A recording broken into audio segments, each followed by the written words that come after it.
시청자 여러분 안녕하세요. 2026년 4월 17일 오늘의 사연 시작하겠습니다. 아이고, 동네 사람들 내 말 좀 들어보세요. 저 천하의 몹쓸 독사 같은 며느리가지 친정엄마 병원비 핑계를 대고 우리 아들 회사 금고에서 무거운 금괴를 몽땅 훔쳐서 도망갔습니다. 돈에 미친 콩가루 집안이 작당을 하고 우리 집안을 망하게 했어요. 내 피 같은 돈 다 내마 이 도둑년아. 시어머니는 제 친정집 마당 바닥에 털썩 주저앉아 흙을 쥐어뜯으며 완벽한 거짓 눈물을 쏟아냈습니다. 그 뻔뻔한 연기에 속은 이웃들은 제게 오물을 던졌고 저는 꼼짝없이 수갑을 찬 채 횡령범으로 몰려 경찰차에 짐짝처럼 밀어 넣어졌습니다. 저를 향해 소름 끼치는 승리의 미소를 짓는 시어머니를 보며 저는 피가 날 정도로 입술을 깨물었습니다. 하지만 그녀는 몰랐습니다. 자신이 제 이삿짐 박스에 몰래 숨겨둔 그 금괴가 도리어 그녀의 목을 비틀어 감옥으로 끌고 갈 가장 완벽하고 치명적인 덫이 될 줄은 말입니다. 조작된 박스의 진실, 그리고 소름 돋는 CCTV 반전까지.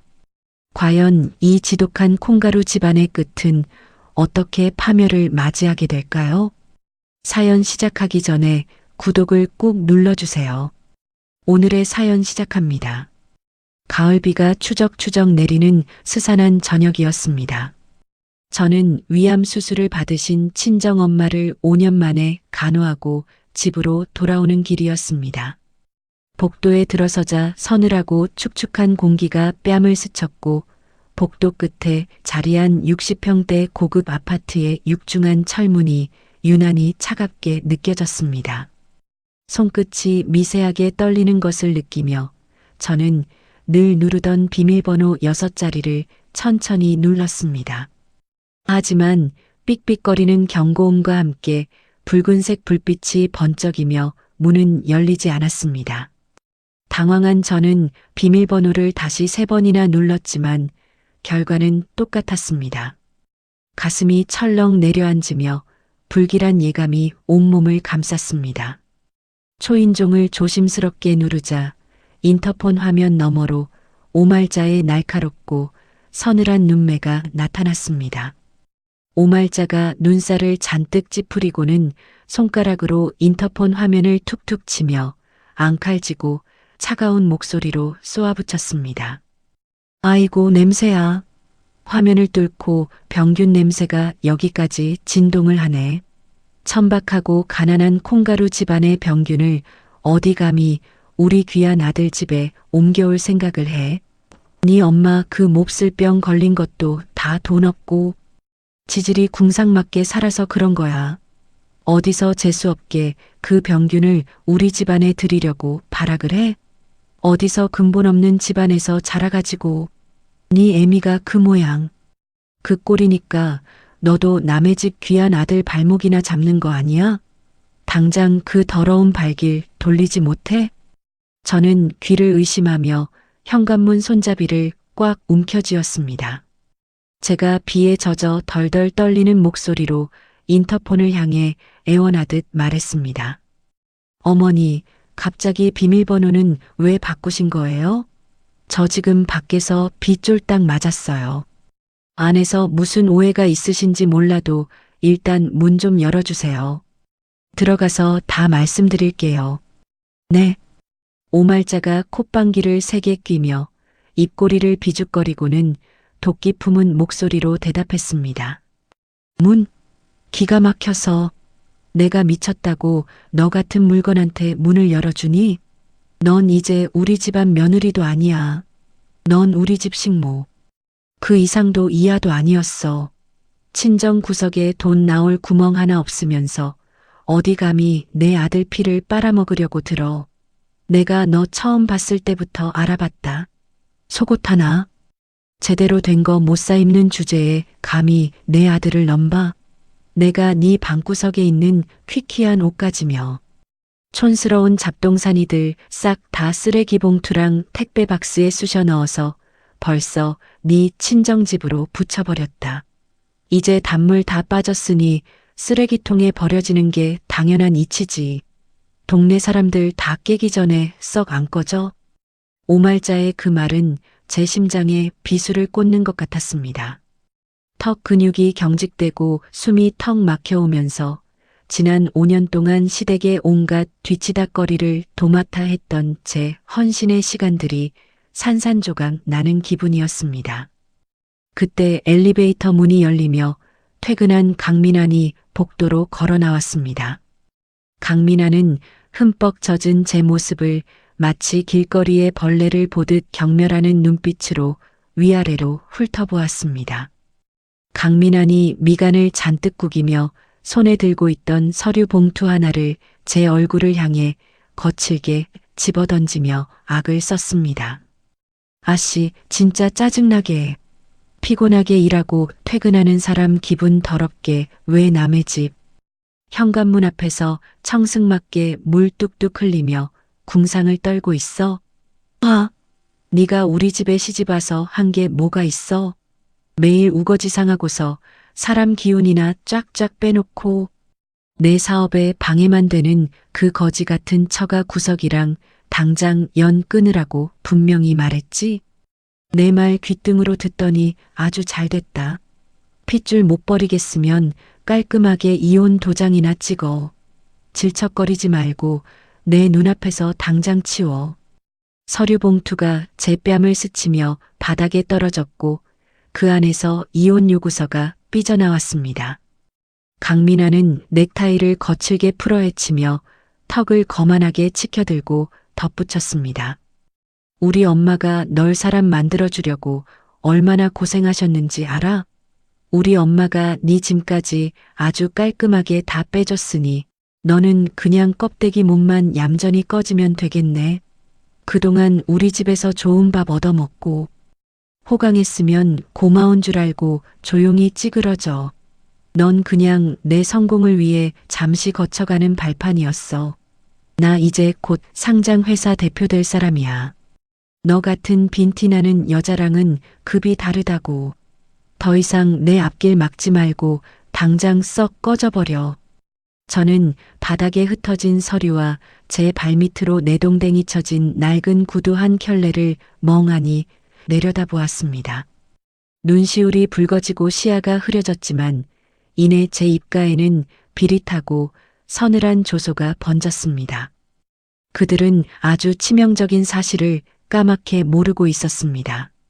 지금 오말자가 거들먹거리며 깔고 앉아 있는 이 60평대 최고급 아파트의 실소유주가 바로 저라는 사실을 말입니다. 그리고 강민환이 떵떵거리며 굴리는 그 법인 회사의 알짜, 자금줄과 수십억 원대 대출의 연대보증인 역시 전부 제 명의로 되어 있었습니다. 저는 눈물을 등 뒤로 감추고 바닥에 뒹구는 낡은 구두를 조용히 주워들었습니다. 떨리던 손끝은 어느새 차갑게 굳어 있었고 머릿속은 얼음장처럼 냉철해졌습니다. 저는 오말자와 강민환을 향해 단 한마디의 대꾸도 하지 않고 곧바로 뒤돌아 엘리베이터에 올랐습니다. 택시에 올라타 시댁의 관할 구역을 벗어나는 동안 창밖으로 쏟아지는 비를 바라보며 저는 철저한 복수를 다짐했습니다. 나를 길거리로 내몰았으니 너희들도 똑같이 맨몸으로 길바닥에 나앉게 만들어주마. 친정집 마당에 도착하자 비에 젖어 축 늘어진 거대한 이삿짐 박스 3개가 덩그러니 나뒹굴고 있었습니다. 박스 위에는 오말자의 삐뚤빼뚤한 글씨로 제 이름이 적혀 있었습니다. 저는 그 박스들을 뜯어보지도 않은 채 친정집 마당 한 구석에 있는 어둡고 습한 창고로 묵묵히 밀어 넣었습니다. 먼지가 자욱한 창고 바닥에 박스를 밀어 넣는 제 양팔에는 시퍼런 멍이 들 정도로 힘이 들어가 있었습니다. 친정엄마가 깰까봐 발소리를 죽인 채 방으로 들어온 저는 밤을 새워 반격의 계획을 세우기 시작했습니다. 책상 위에 강민환 회사의 최신 재무제표와 은행 대출 약정서, 그리고 아파트 등기부등본을 일렬로 펼쳐 놓았습니다. 방 안에는 서류 넘기는 소리만이 건조하게 울려 퍼졌습니다. 저는 형광펜을 쥐고 제가 즉시 회수할 수 있는 자금의 규모와 기한을 분 단위로 철저하게 계산했습니다. 강민환의 회사는 현재 단기 유동성 자금이 극도로 부족한 상태였습니다. 제가 연대보증을 철회하는 순간 주거래 은행은 즉각적으로 10억 원의 대출금 일시 상환을 요구할 것이 명백했습니다. 은행의 상환 압박이 들어오면 강민환의 회사는 당장 내일 돌아오는 어음조차 막지 못해 하루아침에 부도를 맞게 될 것입니다. 백업 플랜으로 저는 법인 카드와 제 명의로 연결된 모든 신용카드의 한도를 0원으로 축소하고 사용 정지 신청을 예약해 두었습니다. 창밖으로 여명이 밝아오며 푸스름한 아침 공기가 방 안으로 스며들었습니다. 저는 밤새 충혈된 눈을 비비며 겉옷을 챙겨 입었습니다. 오전 9시 정각 주거래 은행의 셔터가 올라가자마자 저는 첫 번째 고객으로 은행 문을 열고 들어갔습니다. 은행 특유의 차갑고 소독약 냄새 섞인 공기가 제 폐부를 채웠습니다. 기업 여신 담당자의 책상 앞에 앉은 저는 가방에서 준비해 온 서류 뭉치를 꺼내 단호하게 내려놓으며 말했습니다. 강민환 법인 대출에 설정된 제 명의의 연대보증과 담보 제공을 지금 당장 전면 철회해 주세요. 단 1원도 남김없이 전부 다 걷어들릴 겁니다. 담당 직원이 제 말을 듣고는 눈을 동그랗게 뜨며 이마에 맺힌 땀을 손수건으로 닦으며 다급하게 되물었습니다.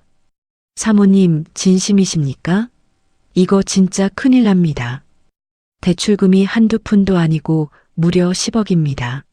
이렇게 갑자기 보증을 전부 철회하시면 본점 여신팀에서 바로 비상 걸리고 대표님 법인 계좌 싹 다 압류 들어갑니다. 즉시 기한이익 상실 통보를 받게 된다고요.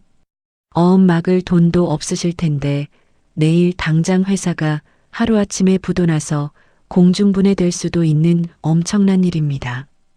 부부싸움 하셨으면 한 번만 더 깊게 생각해 보시는 게 어떨까요? 나중에 후회하셔도 저희는 책임 못 집니다. 저는 차가운 미소를 지으며 입꼬리를 살짝 올리고는 담당 직원의 흔들리는 눈을 똑바로 쳐다보며 또렷하게 말했습니다. 네, 아주 잘 알고 있습니다. 그 회사가 내일 당장 망하든 말든 이제 저와는 아무 상관없는 일입니다. 모든 불이익과 빚더미는 그 사람이 전부 감당할 테니 제 걱정은 마시고 한치의 오차도 없이 지금 당장 철회 절차를 밟아주세요. 도장은 여기 있습니다. 은행에서 보증 철회 확인서를 받아든 저는 지체 없이 다음 목적지로 향했습니다. 지역에서 피도 눈물도 없기로 악명 높은 갭 투자자가 운영하는 낡은 부동산 중개업소였습니다. 매캐한 담배 냄새가 진동하는 중개업소 문을 열고 들어가자 험상궂은 인상의 갭 투자자가 소파에 비스듬히 기대앉아 저를 쳐다보았습니다. 저는 가방에서 시댁이 살고 있는 60평대 아파트의 등기부등본 원본을 꺼내 탁자 위에 소리가 나도록 던지듯 올려놓으며 단호하게 말했습니다. 이 아파트, 지금 동네 시세보다 3억 원이나 뚝 깎아서 파격적으로 넘길 테니 잘 들으세요. 조건은 딱 하나입니다. 오늘 당장 지금 이 자리에서 제 계좌로 전액 현금으로 계약금과 중도금 싸주세요. 돈 들어오는 즉시 소유권 이전 가등기 바로 넘겨드리겠습니다. 어때요? 이 정도면 입맛 당기는 장사 아닌가요? 갭 투자자의 두 눈이 탐욕으로 번쩍였고 그는 서둘러 계산기를 타닥타닥 두드리며 입맛을 다시더니 굵은 목소리로 대답했습니다. 허허, 사모님 얼굴은 참하게 생기셨는데 깡다구가 장난 아니시네. 시세보다 3억이나 싸게 던진다고요? 뭐 피치 못할 사정이라도 있으신 모양인데 저야 돈만 맞으면 바로 콜입니다. 당장 수표로 싸드릴 테니 도장부터 팍팍 찍읍시다. 걱정 마쇼. 내가 이 바닥에서 피 한 방울 안 나오는 놈으로 유명하니까. 잔금 치르는 순간 그 집은 내 구역이요. 내일부터 험악한 인부들 싹 다 풀어서 현관문부터 시원하게 엎어버릴 테니까 뒷일은 신경 쓰지 마죠. 안에 있는 인간들이 기저귀 차고 도망가는 꼴 아주 제대로 보여드릴게. 부동산 계약을 마치고 돌아온 다음 날 오전 9시 정각이었습니다. 아침 햇살이 눈부시게 쏟아지는 창밖의 풍경과 달리 제 마음속은 서늘한 얼음장처럼 차분하게 가라앉아 있었습니다. 강민환의 회사 재무팀 사무실에는 정막을 깨고 팩시밀리 기계가 요란하게 돌아가며 종이 한 장을 뱉어냈습니다. 그것은 주거래 은행에서 발송한 연대보증인 이탈 및 담보 신탁 해지를 이유로 한 기한 이익 상실 통보서였습니다. 만기 전 대출금 10억 원을 당장 일시 상환하라는 청천벽력 같은 내용이었습니다. 회장실에서 거드름을 피우며 최고급 수입 원두로 내린 커피를 마시던 강민아는 재무팀장이 사색이 되어 들고 온 팩스 용지를 보고 손에 들고 있던 커피잔을 바닥에 떨어뜨렸습니다. 쨍그랑하는 날카로운 소리와 함께 뜨거운 커피가 최고급 페르시아 카펫을 시커멓게 물들였습니다. 강민환이 핏발선 눈으로 재무팀장의 멱살을 거칠게 틀어주며 악을 썼습니다. 이게 도대체 무슨 소리야? 내가 어제까지만 해도 지점장하고 웃으면서 통화했는데 갑자기 10억을 당장 갚으라니. 너 일 똑바로 안 해? 재무팀장은 덜덜 떨리는 목소리로 강민환의 손을 떼어내려 애쓰며 다급하게 대답했습니다. 사모님께서 어제 아침에 은행에 직접 찾아가서 연대보증이랑 담보 제공을 전부 철회하셨답니다. 대표님, 당장 내일 막아야 할 어음 결제 대금도 싹 다 동결됐습니다. 우리 회사 이제 끝났습니다. 강민아는 미친 사람처럼 제 머리를 쥐어뜯으며 헐레벌떡 주거래 은행으로 달려갔습니다. 숨을 헐떡이며 은행 지점장실 문을 박차고 들어간 강민아는 책상을 두 주먹으로 쾅쾅 내리치며 소리를 질렀습니다. 지점장님, 이거 뭡니까? 우리가 여기서 거래한 세월이 얼만데 갑자기 대출금을 상환하라니요. 당장 동결 풀어주세요. 제가 금방 융통해서 채워넣겠습니다. 지점장은 차가운 눈빛으로 안경을 밀어 올리며 단호하게 선을 그었습니다. 강 대표님, 이 대출은 처음부터 공동 창업자이신 사모님의 막강한 신용과 부동산 담보가 있었기에 가능했던 겁니다. 사모님 동의 없이는 단 하루도 만기 연장이 불가능합니다. 큰 소리 치실 시간 있으면 당장 10억부터 입금하시죠. 같은 시각 오말자가 우아하게 다과회를 즐기고 있던 60평대 아파트 거실에는 클래식 음악이 잔잔하게 흐르고 있었습니다. 오말자는 비싼 수입 찻잔을 들고 창밖을 내다보며 눈에 가시 갔던 며느리를 길거리로 쫓아낸 승리감에 도취되어 있었습니다.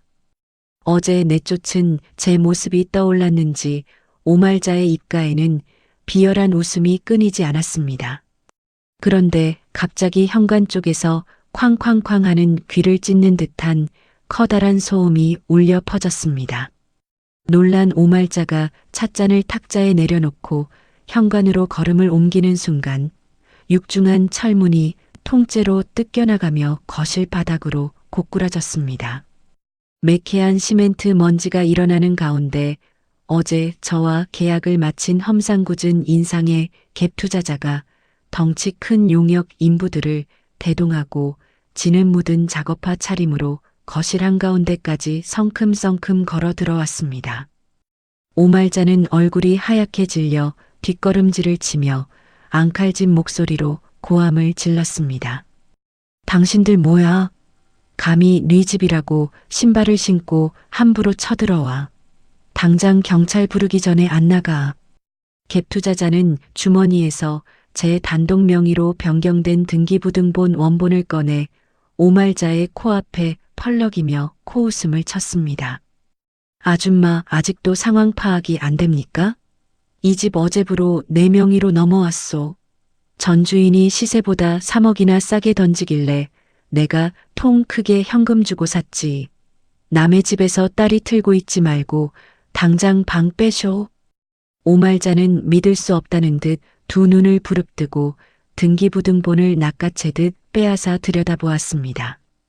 자신의 눈앞에 찍힌 매매 기록과 제 이름, 그리고 새로운 소유자의 이름을 확인한 오말자의 두 손이 사시나무 떨듯 떨렸습니다. 갭투자자는 오말자의 반응 따위는 안중에도 없다는 듯 뒤에 선 인부들을 향해 턱짓을 하며 굵직한 목소리로 명령했습니다. 내일부터 여기 싹 다 뜯어 고칠 거니까 당장 저 거실 대리석 바닥부터 시원하게 한마로 부숴버려. 아줌마가 안 나가면 그냥 먼지 구덩이 속에 파묻어버려. 명령이 떨어지기가 무섭게 건장한 인부들이 커다란 쇠망치로 최고급 대리석 바닥을 무자비하게 내리치기 시작했습니다. 쾅쾅거리는 소리와 함께 날카로운 돌파편이 사방으로 튀어오르고 깨끗했던 집안은 순식간에 시멘트 가루가 날리는 아수라장으로 변했습니다. 상황의 심각성을 전혀 인지하지 못한 오말자는 제가 단단히 미쳐서 용역을 사시위를 한다고 착각했습니다. 오말자는 분노로 턱을 덜덜 떨며 제 휴대전화 번호를 누르고는 악에 바친 목소리로 폭언을 쏟아내기 시작했습니다. 너 이 미친 기집애. 당장 용역들 철수 안 시켜. 어디 감히 시어머니 사는 집에 깡패들을 보내. 당장 들어와서 내 발바닥 핥으면서 싹싹 빌지 않으면 평생 친정 구석에서 썩게 만들 테니까 당장 튀어와. 저는 친정집 2층 창가에 여유롭게 앉아 따뜻한 허브차를 마시며 오말자의 그 발악하는 목소리를 조용히 스피커폰으로 듣고 있었습니다. 창밖으로는 따스한 가을 햇살이 평화롭게 내리쬐고 있었고 제 입가에는 차갑고 서늘한 미소가 번졌습니다. 저는 단 한마디의 대꾸도 하지 않은 채 책상 위 노트북에 연결된 자동 녹음 프로그램을 켜두고 그녀의 협박성 발언과 명예훼손 발언을 하나하나 또렷한 증거로 수집했습니다. 오말자의 숨 넘어가는 소리가 스피커를 뚫고 나오는 동안 저는 지난 5년간 이 식구들에게 당했던 모멸감과 식모 취급당하던 서름이 핏줄을 타고 시원하게 씻겨 내려가는 짜릿한 카타르시스를 느꼈습니다. 전화기 너머로는 인부들이 고급 장식장을 때려 부수는 소리와 오말자의 비명이 어지럽게 뒤섞여 들려왔습니다. 갭투자자가 오말자를 향해 거칠게 삿대질을 하며 윽박지르는 소리가 생생하게 들렸습니다. 아줌마, 먼지 구덩이에서 벽돌에 깔려 죽기 싫으면 당장 껍데기 몸만 가지고 나가줘. 10분 뒤에는 저 안방 문짝도 다 뜯어버릴 테니까 당장 꺼져. 그날 오후 인부들이 거실 바닥을 완전히 때려 부수고 안방까지 들이닥치자 겁에 질린 오말자는 평소 목숨처럼 아끼고 자랑하고 다니던 악어 가죽 명품 가방 하나 제대로 챙기지 못했습니다. 오말자는 맨발에 짝짝이 슬리퍼만 대충 깨어 신은 채 쫓기듯 아파트 밖으로 도망쳐 나왔습니다. 남들 앞에서 늘 우아한 척 고개를 빳빳하게 들고 다니던 화려했던 사모님의 몰골은 온데간데 없었습니다. 머리는 귀신처럼 산발이 되고 비싼 실크 원피스에는 시멘트 가루가 뽀얗게 내려앉은 가장 비참하고 우스꽝스러운 꼴이었습니다. 한편 강민환 역시 거래처들로부터 결제 대금을 독촉하는 전화에 시달리며 지옥 같은 하루를 보내고 있었습니다. 어떻게든 급전을 구해보려고 평소 형님 동생하며 알고 지내던 사장들에게 수십 통의 전화를 돌렸습니다. 하지만 은행에서 기한이익 상실 통보를 받고 부도가 났다는 소문이 바닥에 쫙 퍼져 그 누구도 강민환의 전화를 받지 않았습니다. 점심시간이 지나고 극심한 허기를 달래려 근처 편의점에 들어가 컵라면과 도시락을 집어들었습니다. 그러나 강민환이 계산대에 내민 개인 신용카드마저 한도 초과 및 연체로 결제가 거절되었습니다. 편의점 직원이 기계에서 울리는 경고음을 듣고 한심하다는 듯 쳐다보자 강민환은 얼굴이 붉게 달아오르며 물건을 내팽개치고 도망치듯 편의점을 빠져나왔습니다. 부도 위기가 목밑까지 턱턱 차오르고 수중에 빵 한 조각 사 먹을 돈 10원 한 장 남지 않게 되자 강민환은 그제야 뼈저린 현실을 자각했습니다. 자신이 잘나서 떵떵거렸던 그 모든 성공이 오롯이 제 자본과 완벽한 신용 덕분이었음을 이제야 깨달은 것입니다. 강민환은 핏발선 눈을 번뜩이며 저를 찾기 위해 차를 몰고 처가로 미친 듯이 질주했습니다. 엔진이 터질 듯 엑셀러레이터를 거칠게 밟으며 강민환은 운전대를 주먹으로 내리치고 속으로 수없이 제 이름을 저주했습니다. 하지만 제가 그렇게 호락호락하게 가만히 당하고만 있을 여자가 아니라는 것을 강민환은 아직도 모르고 있었습니다. 저는 이미 친정집 마당 입구에 건장한 체격의 사설 경호업체 직원 3명을 고용하여 외부인의 출입을 철저히 통제해 두었습니다. 끼익하는 요란한 타이어 마찰음과 함께 친정집 대문 앞에 멈춰선 강민환이 차에서 내리자마자 대문을 발로 거칠게 걷어차며 악을 썼습니다. 은지연, 당장 기어나와. 네가 감히 내 뒤통수를 쳐? 내가 이대로 순순히 무너질 줄 알아? 당장 나와서 은행에 전화해서 내 대출 살려내지 못해.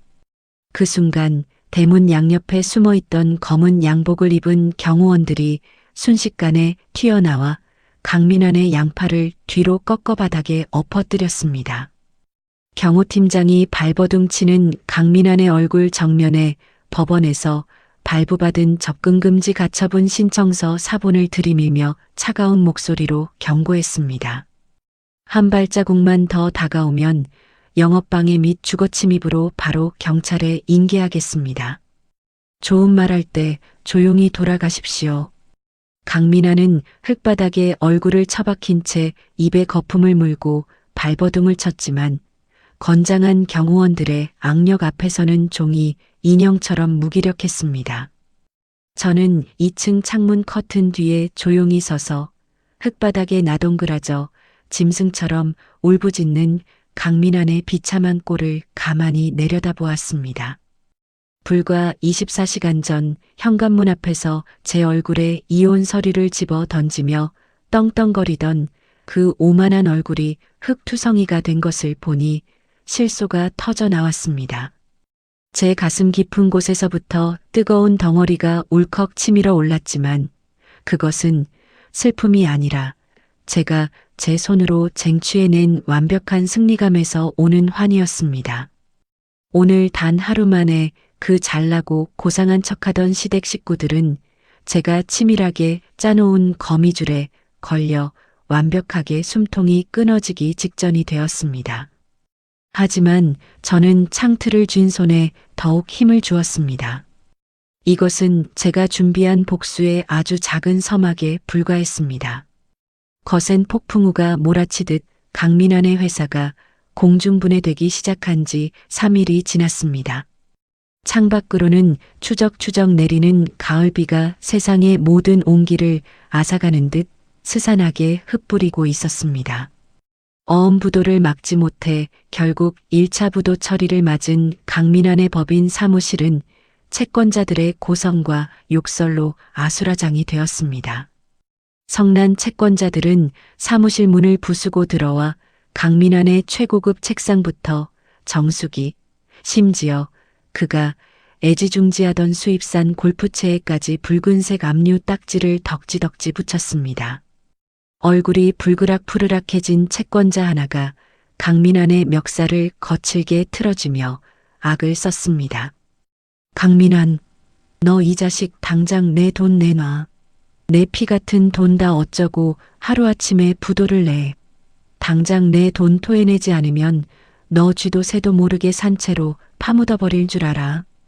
강민아는 극심한 두려움에 사시나무 떨듯 떨며 채권자의 손을 간신히 뿌리치고 야반도주하듯 비상계단을 타고 건물 밖으로 도망쳤습니다. 갈 곳을 잃은 강민아는 빚쟁이들의 눈을 피해 동네 구석에 있는 아주 허름하고 낡은 찜질방으로 숨어들었습니다. 찜질방 문을 열자마자 퀴퀴한 땀 냄새와 눅눅하고 불쾌한 곰팡이 냄새가 코를 찔렀습니다. 강민아는 구역질을 억지로 참으며 사람들이 코를 골고 있는 캄캄한 수면실 구석으로 기어들어가 몸을 웅크렸습니다. 같은 시각 오말자 역시 며느리 명의의 아파트에서 맨몸으로 쫓겨난 뒤 갈 곳이 없어 동네 찜질방을 전전하고 있었습니다.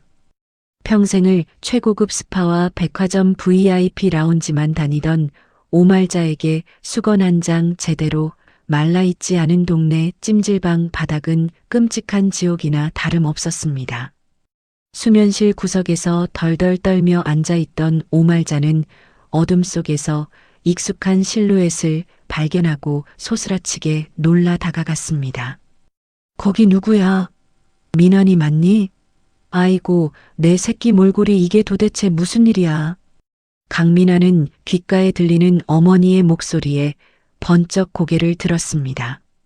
두 사람은 찜질방의 희미한 조명 아래서 서로의 비참하고 처참한 몰골을 확인하며 그 자리에서 털썩 주저앉아 오열했습니다. 오말자의 귀신처럼 산발이 된 머리와 시멘트 가루가 엉겨붙은 옷, 강민환의 잔뜩 구겨진 정장과 진흙투성이 구두는 완벽한 패배자의 모습 그 자체였습니다. 강민환은 짐승처럼 울부짖으며 바닥을 주먹으로 내리쳤습니다. 엄마, 우리 이제 다 끝났어요. 은지연 그 독한 년이 대출이랑 보증을 싹 다 끊어버렸다고요. 내 회사 이제 완전 망했어요. 두 모자는 차가운 장판 바닥에 주저앉아 서로를 부둥켜 안고서야 모든 상황을 쥐고 흔드는 사람이 자신들이 벌레 취급했던 저라는 사실을 뼈저리게 인지하며 짙은 절망의 늪에 빠졌습니다. 다음 날 아침 일찍 저는 서류 가방을 챙겨 들고 시내에서 가장 유명한 이혼 전문 변호사 사무실을 방문했습니다. 비 온 뒤 맑게 갠 아침 하늘처럼 제 머릿속은 단 하나의 잡념도 없이 투명하고 냉철하게 빛나고 있었습니다. 변호사 사무실의 묵직한 마호가니 책상 위에 저는 그동안 치밀하게 모아둔 증거들을 일목요연하게 펼쳐놓았습니다. 오말자가 쏟아낸 폭언 녹취록, 강민환의 경제적 무능력과 횡령 정황, 그리고 혼인 파탄의 귀책 사유를 명백하게 입증할 모든 금융 자료들이었습니다. 저는 재산 분할 방어와 거액의 위자료 청구 소장 작성을 지시하며 변호사의 눈을 똑바로 쳐다보고 단호하게 말했습니다. 단 1원의 양보도 없이 저들의 숨통을 완벽하게 끊어낼 수 있는 최고 수위로 소송을 진행해 주세요. 제 재산은 단 한 푼도 뺏기지 않을 겁니다. 소장을 정식으로 접수한 직후 저는 법원 앞 휴게실 의자에 여유롭게 앉아 며칠 동안 일부러 꺼두었던 제 스마트폰 전원을 켰습니다. 수신 차단을 해제하자마자 기계가 부서질 듯 쉴 새 없이 울리는 진동과 함께 화면에는 오말자로부터 무려 99통의 부재중 전화가 찍혀 있었습니다. 진동 소리가 손바닥을 간지럽히자 저는 입가에 차갑고 서늘한 미소를 띠고 액정 화면을 가만히 내려다보았습니다.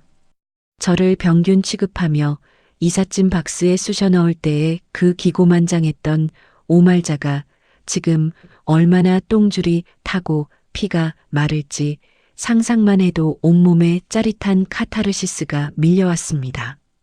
저는 조금의 망설임도 없이 가장 마지막에 걸려온 강민환의 번호로 천천히 전화를 걸었습니다. 신호음이 한 번째 울리기도 전에 강민환이 헐떡이고 떨리는 목소리로 전화를 낚아채듯 받았습니다.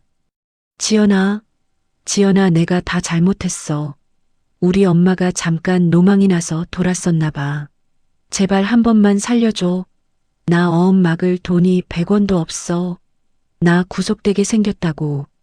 저는 감정 하나 섞이지 않은 얼음장 같은 목소리로 강민환의 구차한 애원을 단칼에 자르고 짧게 명령했습니다. 시끄러워. 징징거리는 소리 들을 시간 없어. 시내 중심가에 있는 팰리스 호텔 최고급 VIP 스위트룸으로 두 사람 모두 1시간 내로 튀어와. 전화를 끊자마자 저는 택시를 잡아타고 시내 최고급 호텔로 향했습니다. 그들을 완벽하게 옭아매고 법적인 퇴로마저 전부 차단해버릴 마지막 자비의 덫을 준비하기 위해서였습니다. 호텔 스위트룸의 거실은 은은한 라벤더 향기와 따뜻한 공기로 가득 차 있었습니다. 천장에 화려한 크리스탈 샹들리에 아래에는 최고급 다과와 김이 모락모락 피어오르는 홍차가 세팅되어 있었습니다.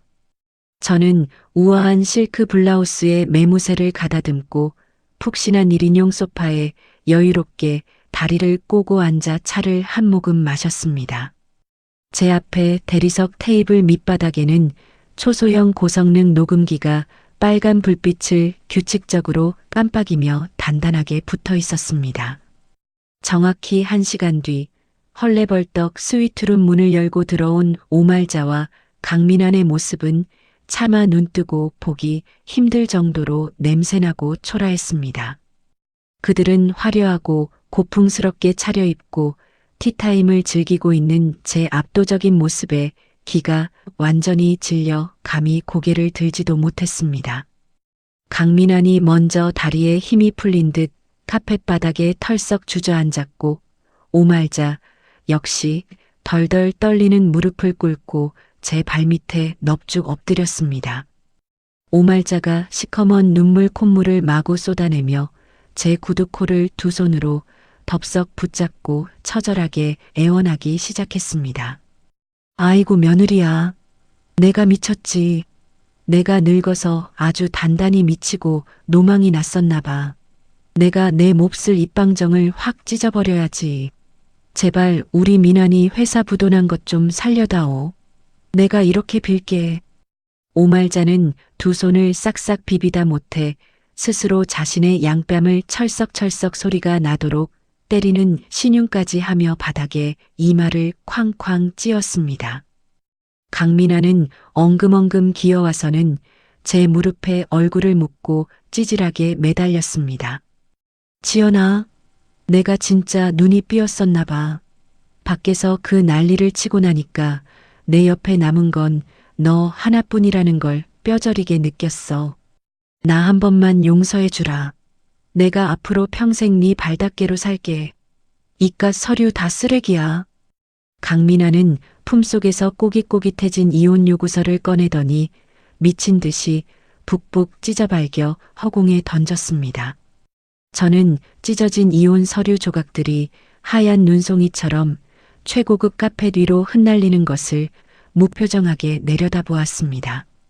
가증스러운 그들의 사과와 눈물쇼를 묵묵히 지켜보던 저는 테이블 아래 숨겨둔 녹음기를 향해 그들이 과거에 저지른 모든 폭언과 횡령을 스스로 시인하도록 교묘하고 날카롭게 질문을 던졌습니다. 어머니, 그럼 그때 저한테 콩가루 집안 병균이라며 제 옷가지며 짐들을 싹 다 택배 박스에 쑤셔 넣고 비밀번호 바꾸신 건 어머니가 하신 짓 맞죠? 오말자가 눈물을 훔치며 다급하게 고개를 끄덕이며 대답했습니다. 그래, 내가 돌아서 미친 짓을 했다. 다 이 못난 시험이 잘못이다. 내가 죽일려니야. 저는 시선을 돌려 덜덜 떠는 강민환을 차갑게 쏘아보며 몰아붙였습니다. 강민환, 너 법인 자금 몰래 빼돌려서 회사에 수억 원짜리 비자금 장부 만든 것도 내가 영영 모를 줄 알았어? 강민환이 하얗게 질린 얼굴로 손사래를 치며 횡설수설 변명을 쏟아냈지만 이미 그의 입에서는 치명적인 자백이 튀어나오고 있었습니다. 그래, 그거 내가 쓴 거 맞아. 하지만 다 우리 가족 잘 살아보려고 거래처 사람들 만나면서 영업비로 쓴 거야. 지연아, 한 번만 눈 감아줘. 나 구속되면 우리 다 끝이잖아. 완벽하고도 충분한 자백을 녹음기에 담아낸 저는 찻잔을 받침에 소리나게 내려놓고 천천히 자리에서 일어났습니다. 저는 서늘한 눈빛으로 바닥에 엎드린 채 저를 올려다보는 그들을 내려다보며 가방에서 미리 준비해 둔 두툼한 서류 뭉치를 꺼냈습니다. 그리고 그 서류를 대리석 테이블 위로 무심하고 거칠게 툭 던졌습니다. 그것은 제가 청구한 거액의 위자료와 남편 회사에 남은 법인 자산, 그리고 시댁 명의로 남은 껍데기뿐인 부동산의 지분까지 모조리 제 명의로 귀속시킨다는 합법적인 합의서였습니다. 저는 벌레를 쫓아내듯 손을 휘저으며 차갑고 단호한 목소리로 그들을 향해 마지막 통첩을 날렸습니다. 변명은 그쯤에 해. 당장 이 서류에 지장 찍고 서명해. 안 그러면 너희 둘 다 내일 아침 당장 횡령죄랑 명예훼손으로 감옥에서 썩게 만들어줄 테니까. 호텔 스위트룸의 화려하고 커다란 샹들리에 불빛 아래 제가 내던진 합의서는 대리석 테이블 위에서 싸늘한 경고장처럼 놓여 있었습니다. 강민아는 벌벌 떨리는 손을 뻗어 두툼한 합의서를 집어들고는 빽빽하게 적힌 글씨들을 더듬더듬 훑어내려갔습니다. 재산 분할 비율 0%, 법인 자녀 자산 전액 즉시 양도, 그리고 거액의 위자료 청구 조항까지. 그 합의서는 강민환의 인생을 완벽하게 파멸시키고 영원히 일어서지 못하게 만드는 끔찍한 사형 선고나 다름없었습니다. 강민환은 핏발선 두 눈을 부릅뜨고 저를 쏘아보며 이대로면 자기는 평생 빚쟁이로 길거리에서 자야 한다며 서류를 구겨쥐고 목에 핏대를 세우며 소리쳤습니다. 은지연, 너 단단히 미쳤어. 내가 아무리 홧김에 잘못했어도 그렇지. 어떻게 내 인생을 통째로 뺏으려고 들어. 내가 번 돈인데 왜 네가 다 가져가. 절대 이딴 서류에 도장 못 찍어. 차라리 법대로 해. 저는 기다렸다는 듯 입가에 서늘한 미소를 지으며 가방 지퍼를 열고 아주 두툼한 갈색 봉투 하나를 꺼냈습니다. 그리고는 강민환의 오만방자한 얼굴 정면을 향해 그 봉투 안에 든 것들을 거칠고 무자비하게 흩뿌려 버렸습니다. 수십 장의 결제 내역서와 카드 영수증들이 하얀 눈송이처럼 공중을 흩날리며 최고급 카펫 위로 어지럽게 쏟아져 내렸습니다. 그것은 강민환이 과거 법인 카드를 사적으로 유용하여 불법 템프로 유흥업소와 명품관에서 수천만 원씩 긁어댄 내역이었습니다. 게다가 내연녀로 의심되는 여자와 주말마다 시내 최고급 호텔 스위트룸을 들락거린 카드 명세서들이 빨간 펜으로 동그라미 쳐진 채 낱낱이 기록되어 있었습니다. 카펫 위로 쏟아진 영수증들 중 하나를 집어든 오말자는 그 엄청난 액수에 숨이 턱 막히는 듯 가슴을 부여잡고 헐떡였습니다. 아이고 맙소사. 한 번에 2천만 원을 긁었어? 민환이 이 미친놈아. 네가 회사 돈을 이렇게 물쓰듯 썼단 말이냐. 비자금 유용과 더러운 불륜 정황까지 한치의 오차 없이 완벽하게 파악하고 있는 제 치밀함에 강민환은 사시나무 떨듯 무릎을 꿇고 덜덜 떨기 시작했습니다. 강민환의 얼굴은 종이장처럼 하얗게 질렸고 턱 근육이 스스로 통제할 수 없을 정도로 파르르 떨리며 침까지 질질 흘렸습니다.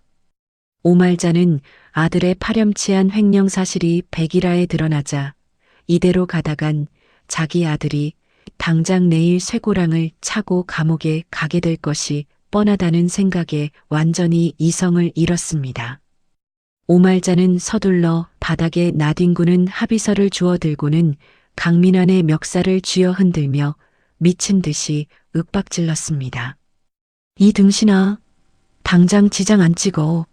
너 깜빵에서 평생 썩어 문드러지는 꼴 보고 싶어서 그래. 당장 내일 구속될래. 빨리 지장 찍어 이 미련한 놈아. 강민아는 어머니의 매서운 손길과 제 서늘한 눈빛에 밀려 결국 눈물을 뚝뚝 흘리며 합의서 곳곳에 지장을 꾹꾹 눌러 찍었습니다.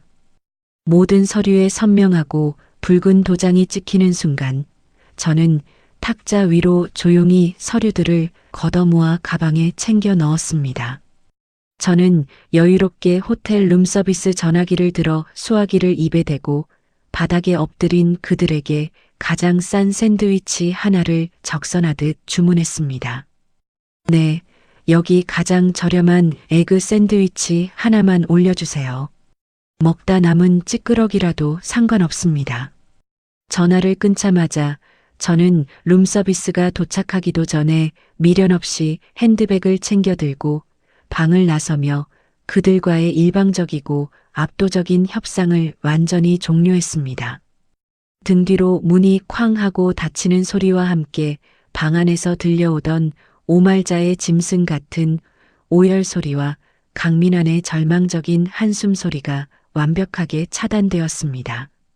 한 달 후 가을 낙엽이 바스락거리는 서늘한 오후에 저는 빳빳한 정장을 입고 가정법원 앞마당에 당당하게 섰습니다.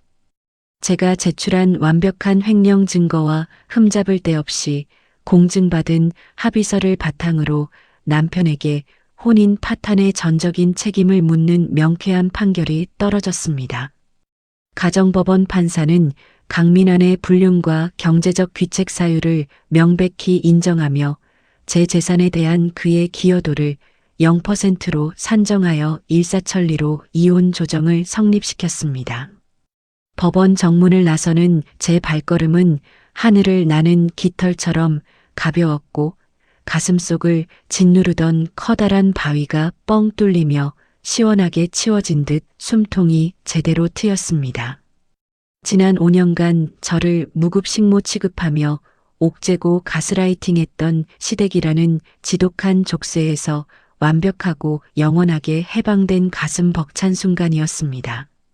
저는 법원 앞 햇살이 비치는 벤치에 여유롭게 앉아 스마트폰 뱅킹 앱을 열고 내 계좌로 남편 회사에 남은 청산잔금 수십억 원이 입금되는 것을 실시간으로 지켜보았습니다. 숫자 0이 수없이 찍힌 묵직하고 거대한 잔고를 확인하는 제 입가에는 저절로 짜릿하고 깊은 승리의 미소가 번졌습니다. 완전히 알거지가 되어 땡전 한 푼 건지지 못한 오말자와 강민환은 철거 직전의 달동네 지하 단칸방으로 쫓겨나 매일 폐지를 줍고 건설 현장 일용직을 전전하며 구차하게 연명하는 처지가 되었습니다. 저는 제가 고용한 최고급 사설 탐정을 통해 일주일에 한 번씩 정기적으로 그들의 비참하고 궁상맞은 근황 사진을 보고받으며 고급 커피를 마시는 승리의 여유를 만끽했습니다. 그동안 시댁 식구들의 끝없는 갑질에 시달리느라 제대로 돌보지 못했던 친정엄마의 병간호에 전념하며 평화롭고 따뜻한 일상을 완벽하게 되찾았습니다. 제 명의로 온전히 되찾은 거대한 자산들을 우량 주식과 알짜배기 상가, 부동산에 영리하게 분산 투자하며 저는 저만의 경제적인 기반을 바위처럼 더욱 단단하게 다졌습니다. 3개월 전 비 오는 날 처참하게 쫓겨나던 그날 밤 덜컹거리는 택시 안에서 혹시나 하는 마음에 제 스마트폰과 연동된 시댁 거실의 홈 CCTV 영상을 클라우드에 몰래 영구 저장해 두었던 것이 떠올랐습니다. 가끔 밤에 잠이 오지 않을 때면 그 영상을 재생하며 제 옷가지를 박스에 우겨 넣어 던지던 오말자의 악독한 표정을 뚫어지게 쳐다보았습니다.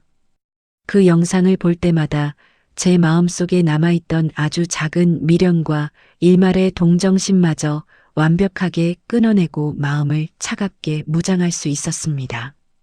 그렇게 3개월의 고요하고 달콤한 시간이 흐르고 모든 복수가 완벽하게 내 통쾌한 승리로 영원히 끝났다고 믿었습니다. 따뜻한 아침 햇살을 맞으며 평소 꿈꿔왔던 제 이름으로 된 대형 인테리어 쇼룸 사업을 구상하기 위한 시장 조사와 개업 준비에 행복한 박차를 가하고 있었습니다. 한편 그 시각 달동네의 햇빛조차 한 줌 들지 않는 축축한 지하 단칸방에서는 썩은 곰팡이 냄새와 호라비 냄새가 역겹게 코를 찌르고 있었습니다. 벽지에 시커멓게 핀 곰팡이를 독사처럼 노려보며 오말자는 분노로 턱을 부들부들 떨며 더러운 이불자락을 신경질적으로 쥐어뜯고 있었습니다. 강민아는 먹다 남은 컵라면 용기를 바닥에 발로 거칠게 걷어차며 자신이 이렇게 거지꼴이 된 것이 모두 제 독한 복수 탓이라며 매일 밤 싸구려 소주에 찌들어 악을 썼습니다. 은지연, 이 악독한 기집애, 내가 이대로 죽을 줄 알아. 내 돈 내놔. 오말자의 퀭하게 파인 눈동자에는 저를 기어이 지옥으로 끌어내려 파멸시키기 위한 최후의 발악이자 가장 악랄하고 소름 끼치는 음모가 독버섯처럼 스멀스멀 피어오르고 있었습니다. 그녀는 3개월 전 저를 길거리로 내쫓을 때 내 헌 옷가지와 함께 친정으로 붙여버렸던 그 거대한 택배 박스들에 얽힌 치명적인 비밀을 번뜩 떠올렸습니다. 입가에 섬뜩하고 기괴한 미소를 길게 띠며 오말자는 자리에서 벌떡 일어나 먼지 쌓인 구겨진 코트를 서둘러 챙겨 입었습니다. 오말자는 바닥에 널브러져 자고 있는 강민환의 손목을 낚아채듯 끌고 비틀거리는 걸음으로 지역관할 경찰서의 경제범죄수사팀으로 곧장 무거운 발걸음을 옮겼습니다. 기다려라 은지연. 네가 가져간 내 돈, 이 박스 하나로 다 토해내게 만들어주마. 다음 날 아침 8시 정각이었습니다. 가을의 맑고 따뜻한 햇살이 친정집 마당을 평화롭게 비추고 있었고 부엌에서는 친정엄마가 드실 고소한 전복죽 냄새가 은은하게 퍼지고 있었습니다. 저는 앞치마를 두르고 국자를 저으며 평온한 아침을 맞이하고 있었습니다. 그런데 밖에서 요란하고 날카로운 사이렌 소리가 고막을 찢을 듯이 울려 퍼지기 시작했습니다. 시끄러운 소리는 점점 가까워지더니 우리 집 대문 바로 앞에서 멈춰 섰습니다. 빨간색과 파란색의 번쩍이는 경찰차 경광등 불빛이 거실 창문을 뚫고 들어와 벽면을 어지럽게 비추었습니다. 쾅쾅쾅 하고 대문이 부서질 듯이 흔들리는 소리가 들렸습니다. 제가 당황하여 앞치마를 벗어 던지고 현관문을 여는 순간 험상궂은 표정의 형사 4명이 흙 묻은 구두를 신고 집 안으로 우르르 쏟아져 들어왔습니다. 선두에 선 담당 수사관이 제 얼굴 앞까지 성큼성큼 다가오더니 품에서 빳빳한 종이 서류를 꺼내 거칠게 들이밀었습니다. 수사관이 저를 차갑게 노려보며 위압적인 목소리로 통보했습니다. 은지연, 당신을 특정 경제범죄 가중처벌 등에 관한 법률 위반 및 회삿돈 대량 횡령 혐의로 압수수색 영장 집행하러 왔습니다. 당장 집안 전체 수색 시작해. 명령이 떨어지기가 무섭게 다른 형사들이 거실과 방 안으로 흩어져 서랍을 마구잡이로 빼고 장롱문을 거칠게 열어젖히며 집안을 난장판으로 만들기 시작했습니다. 저는 너무나 갑작스러운 상황에 숨이 턱 막히고 머릿속이 새하얘졌습니다. 위암 수술을 받고 간신히 건강을 회복 중이던 친정엄마가 놀라서 방문을 열고 나오셨습니다. 친정엄마는 무장한 경찰들이 집안을 부수듯 뒤지는 모습을 보고 사시나무 떨듯 몸을 떨며 수사관의 팔옷자락을 붙잡았습니다. 아이고 형사님, 우리 딸이 도대체 무슨 죄를 지었다고 이러십니까? 우리 지연이는 남의 돈에 손 뗄 아이가 절대 아닙니다. 오해가 있으신 겁니다. 수사관은 친정 엄마의 손을 짜증스럽게 뿌리치며 서늘하게 대답했습니다. 오해인지 아닌지는 우리가 직접 찾아서 증명할 겁니다. 수사에 방해되니까 저리 비키세요. 저는 친정 엄마를 부둥켜 안고 진정시키며 수사관을 향해 목소리를 높여 혐의를 전면 부인했습니다. 저는 전 남편 회사 자금의 단일원도 손을 댄 적이 없습니다. 이거 명백한 무고입니다. 하지만 수사관은 제 말을 콧방귀를 뀌며 완벽하게 무시했습니다. 경찰들의 수색 방향은 거실을 지나 마당 한 구석에 있는 어둡고 축축한 창고를 향하고 있었습니다. 그 창고는 정확히 3개월 전 오말자가 저를 쫓아내며 제 옷가지를 쑤셔 넣어 친정으로 보냈던 거대한 이삿짐 박스 3개가 먼지를 뒤집어 쓴 채 방치된 곳이었습니다. 형사 2명이 창고 문을 걷어차고 들어가 랜턴 불빛을 이리저리 비추더니 먼지 쌓인 박스들을 마당 한가운데로 질질 끌고 나왔습니다. 형사 1명이 커터칼을 꺼내 박스 위를 여러 겹으로 단단하게 감고 있던 누런 테이프를 거칠게 찢어 발겼습니다. 안에는 제가 예전에 입던 낡은 니트와 철 진한 바지들이 엉망으로 구겨져 있었습니다. 형사들이 옷가지들을 마당 바닥에 마구 내동댕이 치며 상자 맨 밑바닥을 파헤치는 순간이었습니다. 반장님, 여기 상자 밑바닥에서 결정적인 증거물 나왔습니다. 형사의 큰 외침에 수사관이 다가가 상자 안을 들여다보았습니다. 형사의 손에는 강민환 회사의 직인이 찍힌 두꺼운 비밀 자금 조성 장부와 번쩍거리는 무거운 금괴 3개가 들려 있었습니다. 햇빛을 받아 노랗게 빛나는 금괴를 보는 순간 저는 제 2눈을 의심하며 숨을 멈추었습니다. 수사관이 금괴와 장부를 비닐 증거물 봉투에 집어넣으며 저를 향해 비웃음 섞인 목소리로 말했습니다. 전 남편 회사 자금의 단일원도 손을 안 댔다고요? 이 무거운 금괴 3개와 비자금 장부가 당신 이삿짐 박스 밑바닥에 숨겨져 있는데도 오리발을 내미실 겁니까? 은지연, 당신을 횡령 혐의 현행범으로 당장 체포합니다. 수사관은 곧바로 차가운 은색 수갑을 꺼내 제 2 손목에 거칠게 채웠습니다. 차가운 금속이 피부에 닿자 뼛속까지 오싹한 한기가 스며들었습니다. 현장에서 명백한 금괴가 쏟아져 나오는 것을 2 눈으로 직접 목격한 친정엄마는 컥 하는 소리와 함께 2 눈이 뒤집히며 그 자리에서 실신하고 말았습니다. 친정엄마의 몸이 마당의 딱딱한 흙바닥으로 힘없이 고꾸라졌습니다. 저는 수갑을 찬 2 손을 허우적거리며 바닥에 쓰러진 엄마를 향해 처절하게 비명을 질렀습니다. 엄마 눈 좀 떠보세요. 구급차, 당장 구급차부터 불러주세요. 우리 엄마 위암 환자란 말이에요.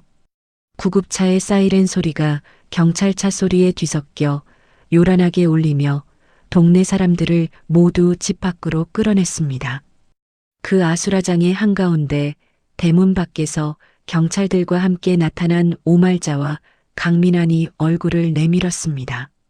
그들의 뒤에는 평소 저를 시기 질투하던 아파트 부녀회장과 동네 친척들, 그리고 커다란 카메라를 들고 자극적인 기사를 노리는 지역 신문 기자들까지 벌떼처럼 몰려와 마당을 점거했습니다. 오말자는 기자들의 카메라 플래시가 터지자마자 기다렸다는 듯 바닥에 털썩 주저앉아 흙을 쥐어뜯으며 완벽한 거짓 눈물을 쏟아내기 시작했습니다. 아이고, 동네 사람들 내 말 좀 들어보세요. 저 천하의 몹쓸 독사 같은 며느리가 자기 친정엄마 병원비 핑계를 대고 우리 아들 회사 금고에서 무거운 금괴를 몽땅 훔쳐서 도망갔습니다. 돈에 미친 콩가루 집안이 작당을 하고 우리 집안을 망하게 했어요. 내 피 같은 돈 다 내마, 이 도둑년아. 오말자는 두 손으로 바닥을 치며 동리가 떠나가라 고래고래 악을 썼습니다. 강민환 역시 기자들의 카메라 렌즈를 똑바로 쳐다보며 억울한 피해자 행세를 완벽하게 해냈습니다. 제가 저 여자를 믿고 회사 재물을 다 맡겼는데 제 뒤통수를 치고 회사 돈으로 금괴를 사서 친정으로 빼돌렸습니다. 저 여자 때문에 제 회사가 부도가 나고 수백 명의 직원이 길거리에 나앉았습니다. 법의 엄중한 심판을 받게 해주십시오. 부녀회장과 동네 친척들은 오말자의 완벽한 연기에 완벽하게 속아 넘어가 저를 향해 삿대질을 하며 혀를 찼습니다. 부녀회장이 팔짱을 끼고 고개를 저으며 큰 소리로 거들었습니다. 아이고 맙소사.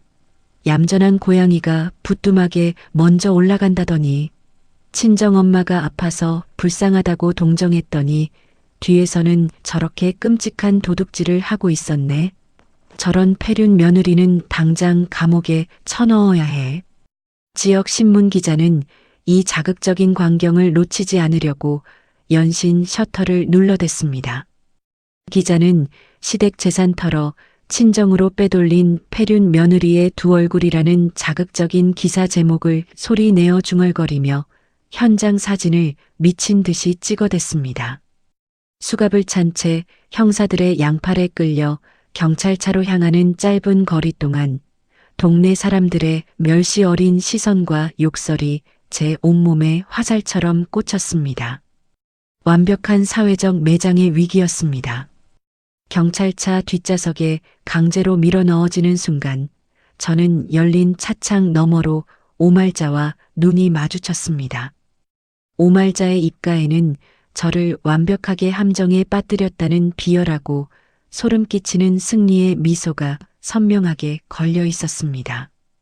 경찰차가 굉음을 내며 친정집 골목을 빠져나가는 동안 저는 차가운 뒷좌석에 기대어 눈을 감고 거칠어진 호흡을 가다듬었습니다. 가슴속에서는 당장이라도 피를 토할 것 같은 지독한 분노가 들끓어 올랐지만 저는 입술을 꽉 깨물고 감정을 철저하게 얼어붙게 만들었습니다.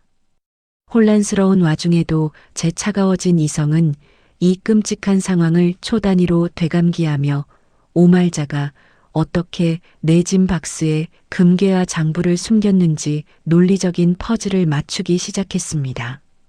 그 박스는 제가 싼 것이 아니었습니다.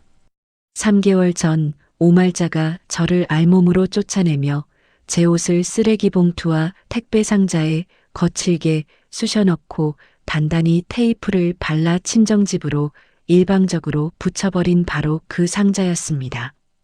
그들은 내가 3개월 동안 짐 상자를 단 한 번도 열어보지 않고 창고 구석에 처박아 둘 것이라는 사실을 치밀하게 계산하고 덫을 놓은 것입니다. 자신들이 파산하고 거리에 나앉게 되자 남아있는 제 재산을 다시 빼앗기 위해 저를 금괴 횡령범으로 엮어 콩가루 집안 공범으로 몰아가는 악랄한 함정이었습니다. 경찰서 조사실을 향해 달리는 차 안에서 저는 수갑을 찬 두 손을 꽉 움켜쥐었습니다. 저는 흔들림 없이 차가운 눈빛으로 앞을 노려보았습니다. 저들이 내가 횡령범이라는 명백한 물증을 조작했다면 저는 그 조작된 증거 자체의 물리적 모순을 무기로 그들의 목통을 완벽하게 끊어놓을 것입니다. 경찰서 경제범죄수사팀 조사실의 무거운 철문이 등 뒤에서 쾅 하고 닫히자 사방은 적막하고 차가운 공기로 가득 찼습니다. 하얗고 창백한 형광등 불빛이 제 얼굴 위로 차갑게 쏟아져 내렸고 창문 하나 없는 밀폐된 공간에서는 오래된 먼지 냄새와 퀴퀴한 담배 냄새가 뒤섞여 코를 찔렀습니다. 벽면에 붙은 커다란 특수 거울 너머로 저를 흉악한 횡령범 취급하는 수많은 형사들의 매서운 시선이 피부로 고스란히 느껴졌습니다. 제 양팔의 수갑은 낡은 철제 의자 한쪽 팔걸이에 단단히 묶였고 손목에서는 욱신거리는 통증과 함께 차가운 금속의 서늘함이 뼛속 깊은 곳까지 스며들었습니다.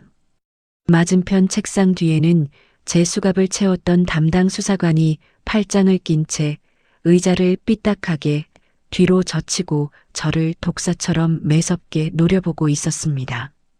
수사관은 책상 위로 제가 친정집 창고에서 빼앗겼던 강민환 회사의 비밀 자금 조성 장부와 증거물 비닐 지퍼백에 밀봉된 묵직한 금괴 3개를 거칠고 요란하게 내리쳤습니다. 은지연, 당신이 남편 회사가 부도나기 직전에 이 무거운 금괴 3개를 옷가지 밑에 숨겨서 친정집으로 도망친 거, 이 확실한 물증만으로도 징역을 피할 수 없는 무거운 범죄입니다. 여기 이 고소장 안 보입니까? 수사관이 제 얼굴을 향해 거칠게 던진 서류 뭉치 위에는 횡령 및 배임 혐의 고소장이라는 붉은 글씨와 함께 강민환과 오말자의 붉고 선명한 지장이 찍혀 있었습니다. 수사관은 증거물 봉투에서 번쩍거리는 금괴 하나를 꺼내 형광등 불빛에 비추며 제 눈앞으로 불쑥 들이밀며 윽박질렀습니다. 이 금괴 바닥에 찍힌 일련번호, 강민환 대표 회사의 누락된 법인 자산 목록과 토씨 하나 안 틀리고 정확히 일치합니다. 장부의 필체도 당신이 재무이사로 있을 때 쓰던 결제 서류 필체와 아주 똑같습니다. 지금 여기서 죄질 나쁘게 발뺌하지 말고 순순히 범행 일체를 자백하세요. 지금 당장 자백하면 도주 우려는 없는 걸로 보고 내가 특별히 구속수사만은 면하게 선처해 주겠습니다. 수사관의 묵직한 말끝에는 제 숨통을 완전히 조이려는 강한 압박과 경찰 특유의 고압적인 태도가 가득 묻어 있었습니다. 저는 수갑이 채워진 두 손을 꽉 움켜쥐며 손톱이 손바닥을 파고드는 고통을 참아냈습니다. 저는 눈 하나 깜빡하지 않고 턱을 꼿꼿하게 든 채 수사관의 두 눈을 흔들림 없이 차갑고 똑바로 응시했습니다. 선처요? 수사관님, 전 지금 억울한 누명을 쓰고 강제로 수갑이 채워진 채 앉아 있습니다. 그 박스 안에서 발견된 장부와 금괴, 전부 제가 훔친 게 아닙니다. 저는 그 짐을 친정으로 보낼 때 단 한 번도 그 상자에 손을 댄 적이 없습니다.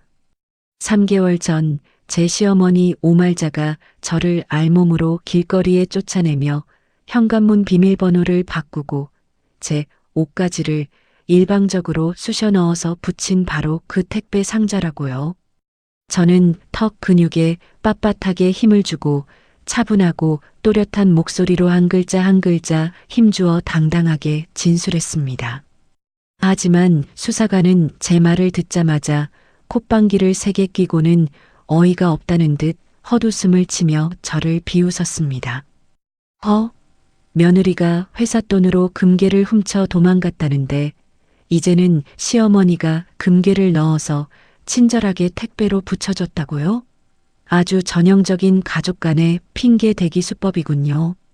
그 무거운 금괴 3개를 며느리 친정집으로 정성껏 포장해서 붙여주는 천사 같은 시어머니가 세상 천지 어디 있습니까? 말도 안 되는 소리 작작하시고 저 장부에 찍힌 당신 지문이나 똑바로 변명해 보시죠. 수사관은 제 억울한 항변을 완벽하게 무시하며 저를 비열한 거짓말쟁이로 몰아세웠습니다.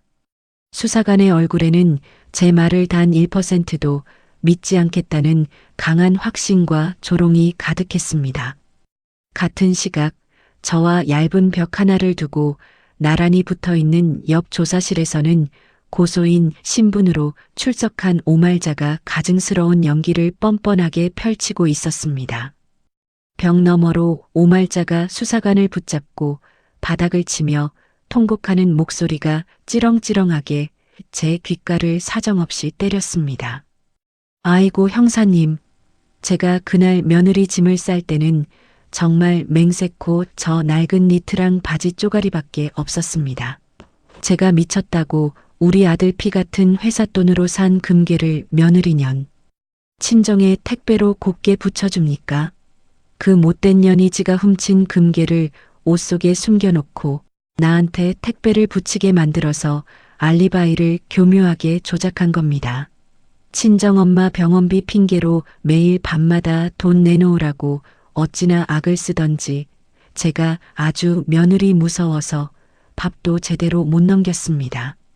오말자의 악의적이고 교묘한 눈물 연기는 경찰들의 얄팍한 동정심을 자극하기에 충분할 정도로 완벽했습니다.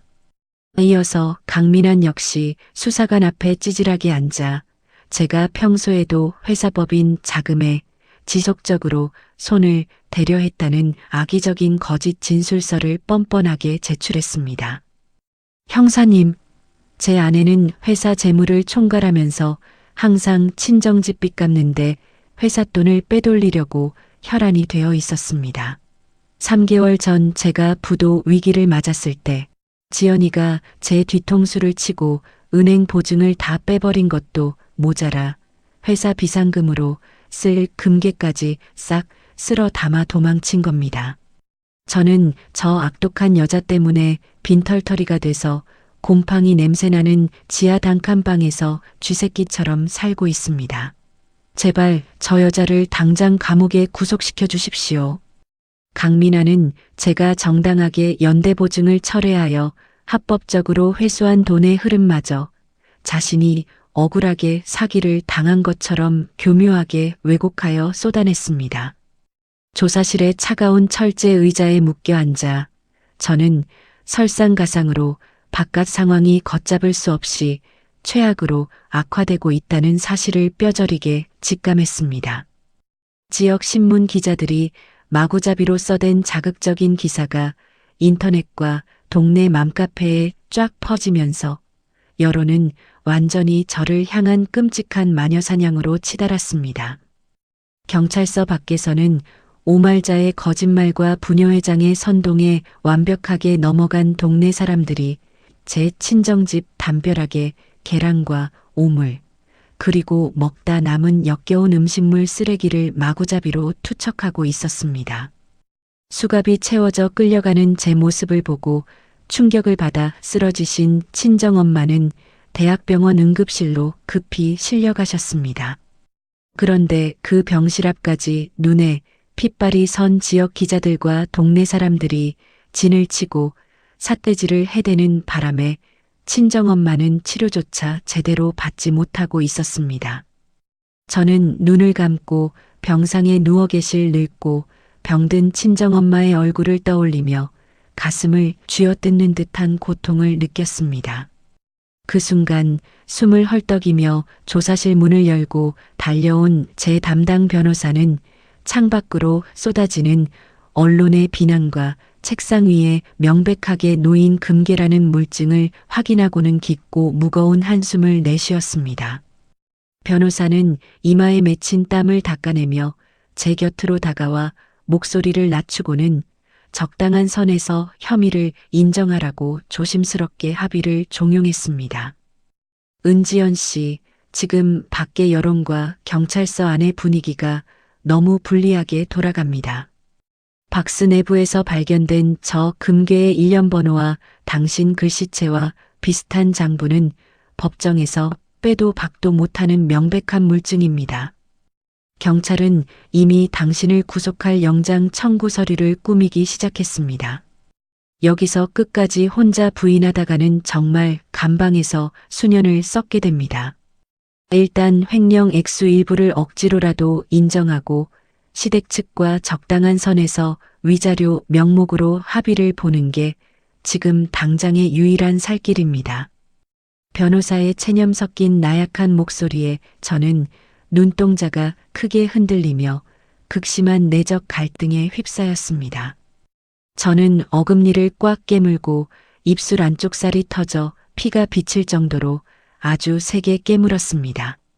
여기서 제가 억울하게 타협하고 무너진다면 병실에 누워 계신 불쌍한 친정엄마마저 돈에 눈이 멀어 작물을 숨겨준 파렴치한 공범으로 전락할 것이 뻔했습니다.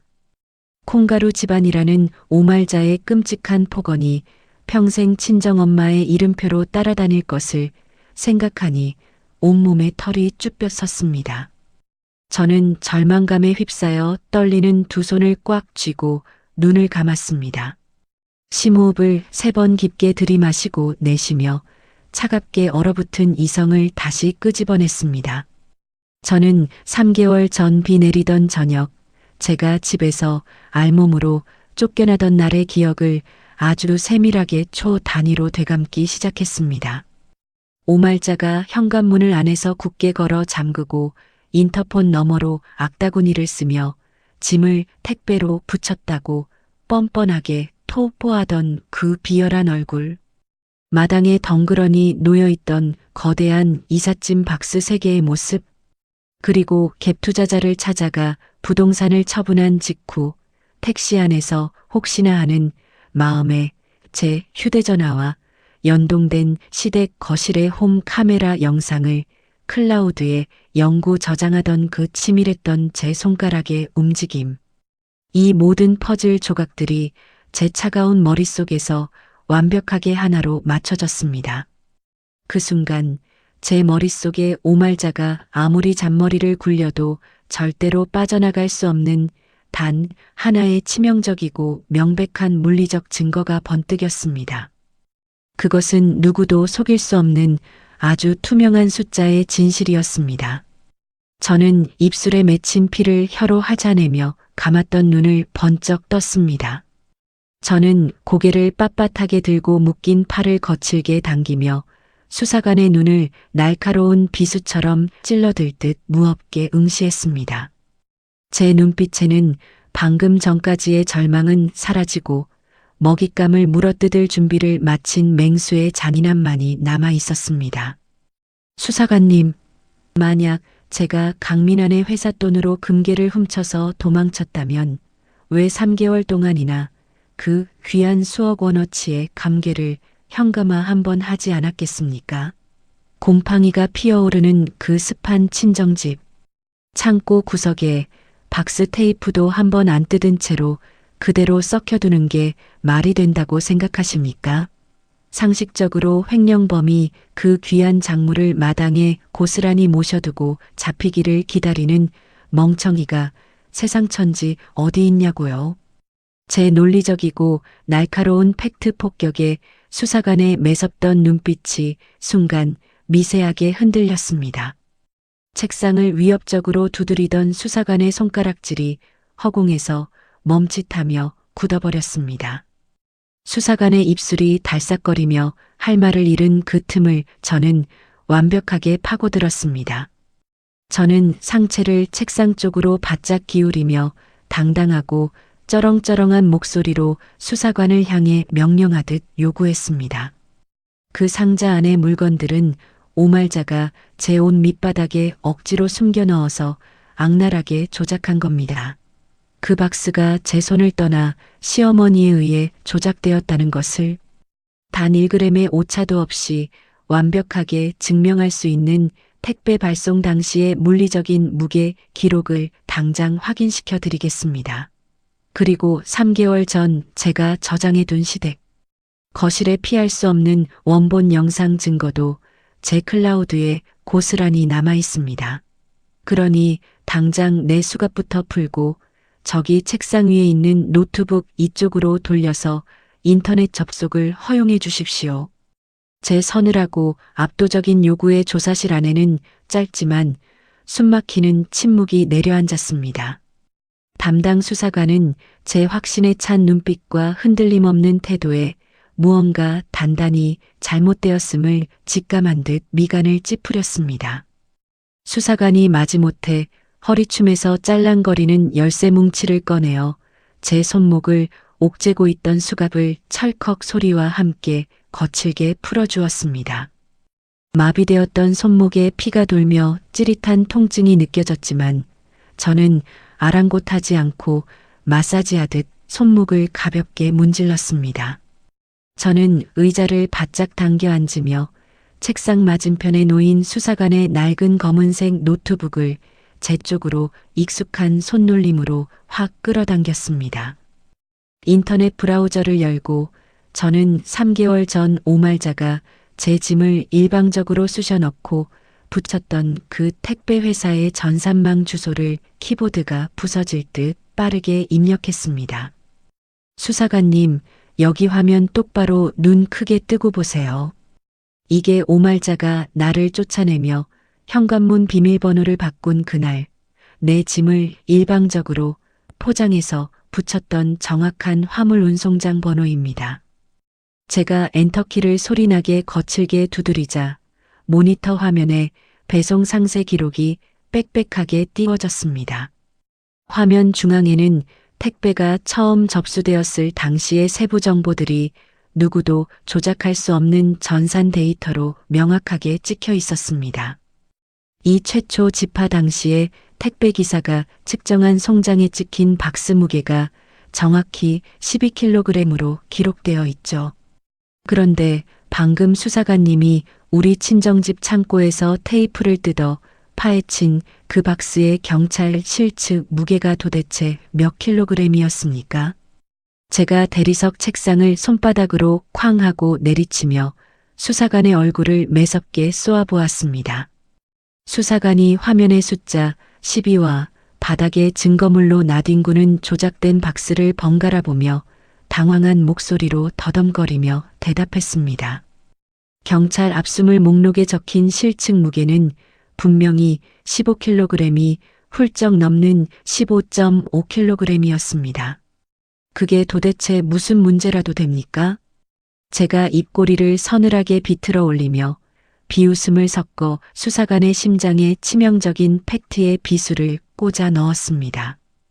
방금 수사관님이 저 지퍼백에서 꺼내 흔들던 저 무식하게 무거운 금괴 3개의 무게가 정확히 3kg입니다. 거기다 저 두껍고 묵직한 가짜 비자금 장부 무게까지 합치면 딱 3.5kg이 늘어나게 되죠. 만약 제가 훔쳐서 처음부터 금괴를 넣고 짐을 쌌다면 배송 조회 기록에 처음부터 15.5kg이 찍혔어야 정상입니다. 배송 중간에 마술처럼 3.5kg짜리 황금 덩어리가 허공에서 솟아나기라도 했단 말입니까? 물리적인 무게의 명백하고 치명적인 불일치에 수사관의 눈동자가 지진이라도 난 듯 심하게 흔들리며 입을 떡 벌렸습니다. 수사관은 자신이 가장 결정적인 증거 조작의 허점을 놓쳤다는 사실에 얼굴이 불그락푸르락 달아오르며 침을 꿀꺽 삼켰습니다. 수사관님 표정을 보니 이제야 제 말이 조금은 귀에 똑바로 들어오시나 보군요. 그럼 이제 당신들이 노란한 이 더러운 조작극에 완벽한 마침표를 찍어드리죠. 제가 쐐기를 박듯 클라우드 계정에 로그인하며 마우스를 거침없이 클릭해 폴더를 열었습니다. 이건 3개월 전 오말자가 나를 길거리로 알몸으로 내쫓던 바로 그날 혹시나 해서 택시 안에서 백업해 두었던 시댁 아파트 거실의 홈 카메라 원본 영상입니다. 화질이 4KK로 아주 선명하니 두 눈 크게 뜨고 똑바로 보세요. 제가 재생 버튼을 누르자 모니터 화면 가득 시댁 아파트 거실의 풍경이 돌아가기 시작했습니다. 조사실의 차가운 공기 속으로 오말자의 앙칼지고 소름 끼치는 목소리가 노트북 스피커를 찢을 듯 적나라하게 흘러나왔습니다. 영상 속 오말자는 제 옷가지를 발로 무자비하게 짓밟고 박스에 거칠게 쑤셔넣고 있었습니다. 그때 거실 테이블에 놓인 강민환의 전화를 받고는 오말자가 헐레벌떡 안방 안쪽의 그림 뒤에 숨겨진 벽면 감고를 열어젖히는 장면이 고스란히 담겨 있었습니다. 어머니, 지연이 그 독한 년이 내 은행 보증을 다 끊어버렸어요. 당장 내일 회사 부도나서 압류 들어오게 생겼으니까 금고에 있는 비자금 장부랑 금괴부터 싹 다 안전한 데로 빼돌리세요. 스피커폰을 타고 흘러나오는 강민환의 다급하고 찌질한 목소리가 조사실 벽을 생생하게 때렸습니다. 영상 속 오말자가 묵직한 금괴 3개와 장부를 품에 안고 엉거주춤 거실로 뛰어나오더니 악독하고 비열한 미소를 지었습니다. 오말자는 테이프를 바르려던 제 이삿짐 박스 맨 밑바닥 옷을 거칠게 파헤치고 그것들을 깊숙이 쑤셔 넣기 시작했습니다. 미나나, 걱정 마라.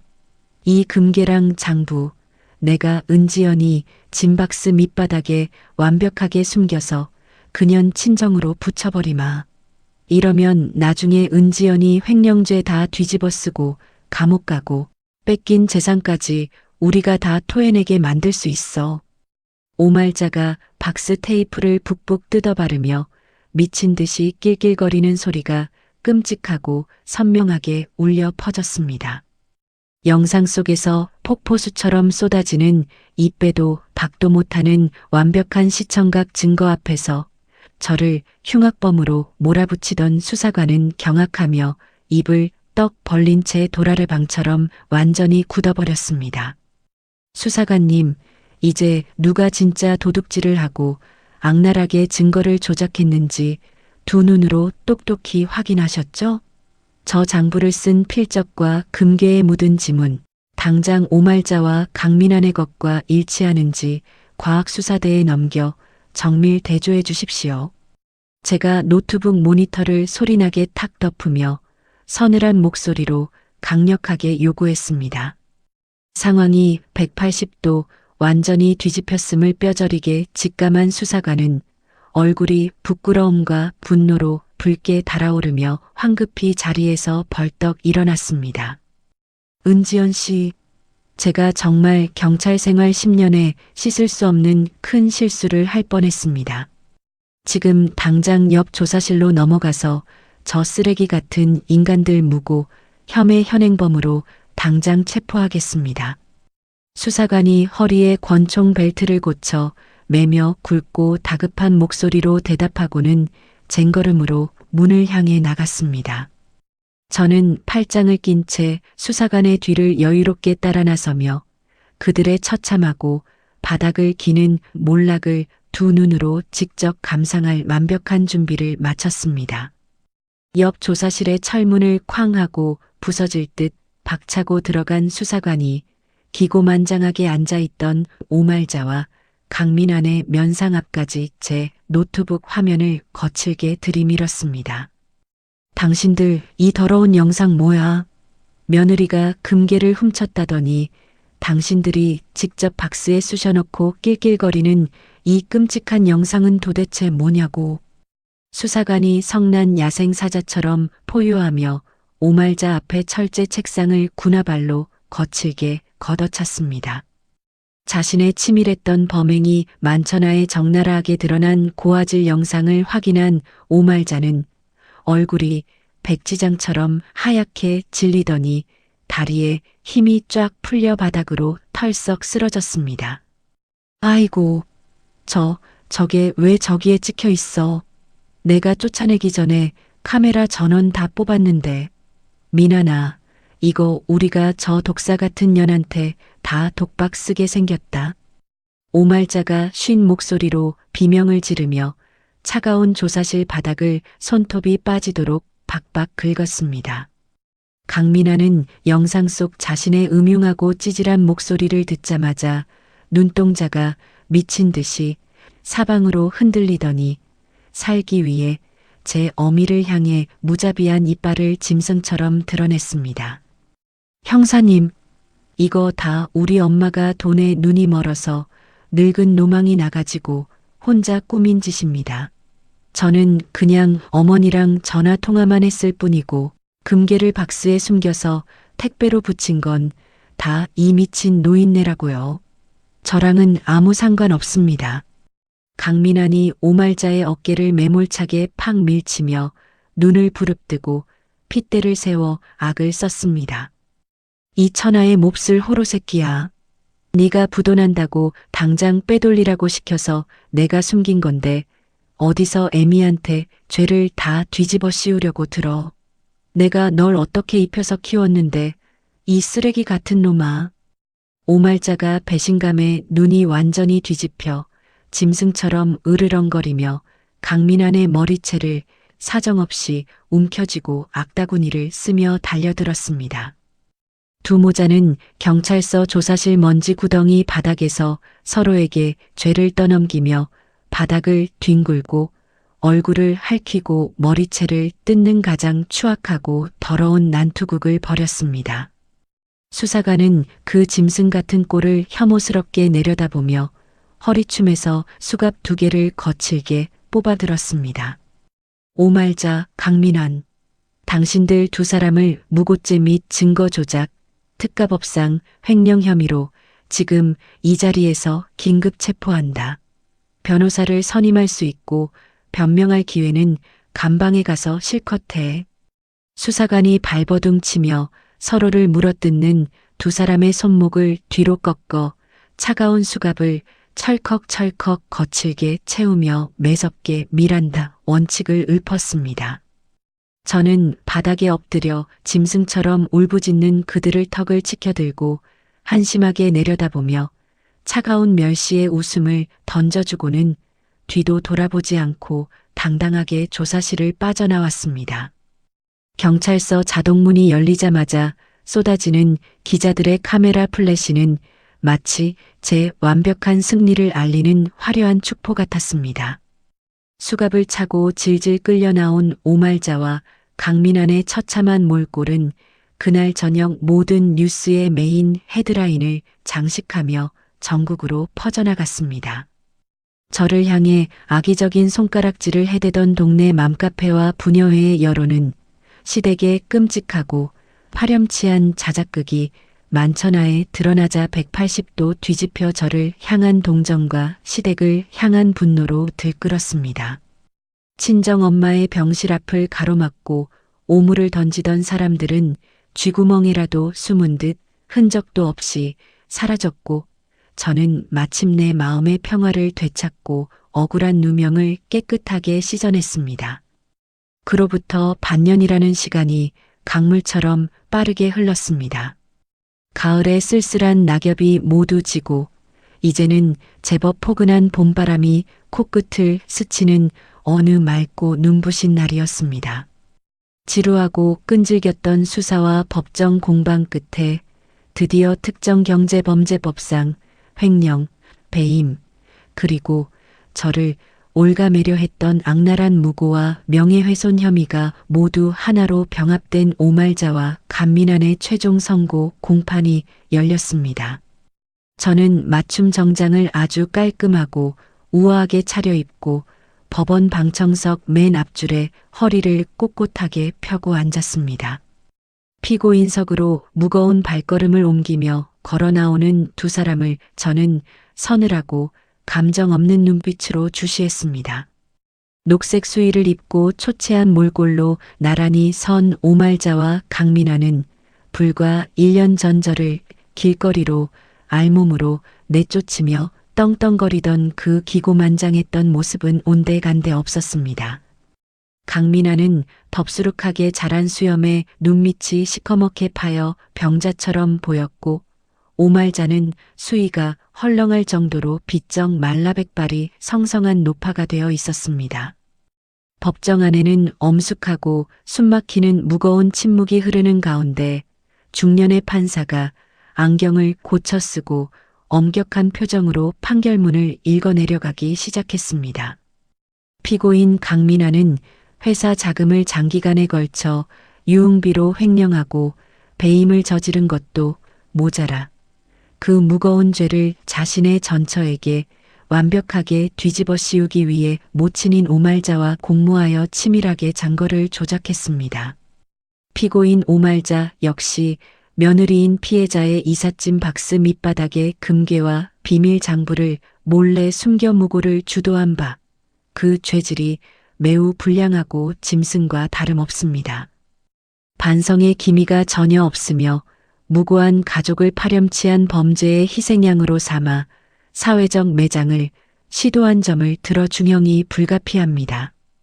판사의 단호하고 차가운 목소리가 법정 안을 쩌렁쩌렁하게 울렸습니다.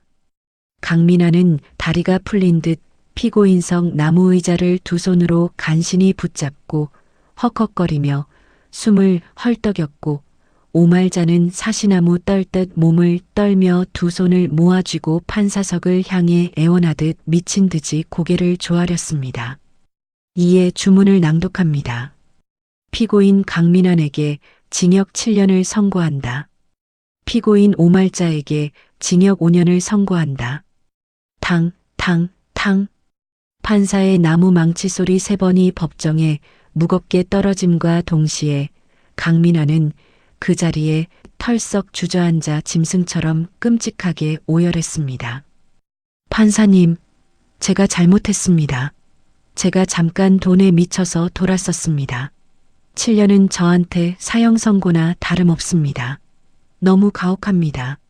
한 번만 제발 선처해 주십시오.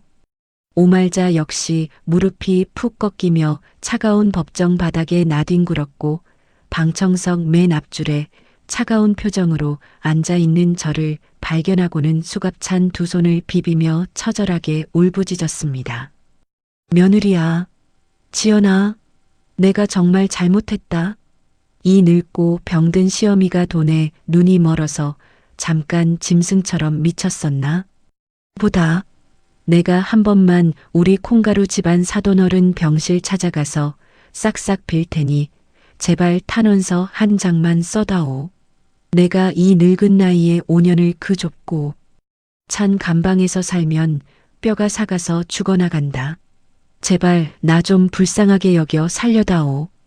오말자가 눈물과 콧물로 더럽게 범벅이 된 얼굴로 바닥을 박박 긁으며 제 쪽으로 기어오려 발버둥을 쳤지만 건장한 교도관들이 그녀의 양팔을 거칠게 틀어지고 제지했습니다. 피고인 정숙하세요. 당장 밖으로 끌어내. 저는 법정 바닥에서 먼지를 뒤집어 쓰고 뒹구는 그녀를 향해 단 한 번의 따뜻한 눈길조차 주지 않았습니다. 일말의 동정심도 슬픔도 없는 얼음장같이 차가운 무표정으로 저는 자리에서 조용히 일어났습니다. 구두 굽소리를 또각또각 차갑게 내며 저는 뒤도 돌아보지 않고 미련 없이 방청석을 빠져나왔습니다. 등 뒤로 굳게 닫힌 법정 문 너머로 멀어지는 오말자의 처절한 비명과 강민환의 절망적인 통곡 소리는 제게 이 세상 그 어떤 음악보다 아름다운 완벽한 승리의 축포처럼 달콤하게 들렸습니다. 그들의 구속과 동시에 강민환의 껍데기만 남은 회사는 완벽한 상장 폐지 및 파산 절차를 밟게 되었습니다. 그 과정에서 그들 명의로 남아있던 한 줌의 알량한 재산과 달동네 지하 단칸방의 보증금마저 수많은 빚쟁이 채권자들에게 산산조각이 나며 먼지처럼 공중분해되어 버렸습니다. 저는 이 형사 재판과 별개로 그들에게 제기했던 무고죄 및 심각한 정신적 피해 보상 민사소송에서도 아주 완벽하게 승소 판결을 받아냈습니다. 법원은 그들이 감옥에서 고된 노역을 하며 평생을 뼈 빠지게 갚아도 모자랄 수억 원의 거액의 빚을 합법적이고 영원한 철창 족쇄로 그들의 발목에 단단히 채워버렸습니다. 모든 더러운 오명이 벗겨지고 제 이름 앞에 붙었던 사회적인 꼬리표가 빗물에 씻기듯 깨끗하게 지워진 날, 저는 아주 가벼운 마음으로 동네의 고급 부동산 중개소를 다시 찾았습니다. 수술 경과가 좋아져 건강을 완전히 회복한 친정엄마를 곰팡이 냄새나는 낡은 집이 아닌 넓고 쾌적한 곳에 모시기 위해서였습니다. 저는 반년 전 제가 갭 투자자에게 현금을 듬뿍 받고 초급매로 넘겼던 바로 그 시댁의 60평대 최고급 아파트를 제 이름으로 당당하게 다시 매입했습니다.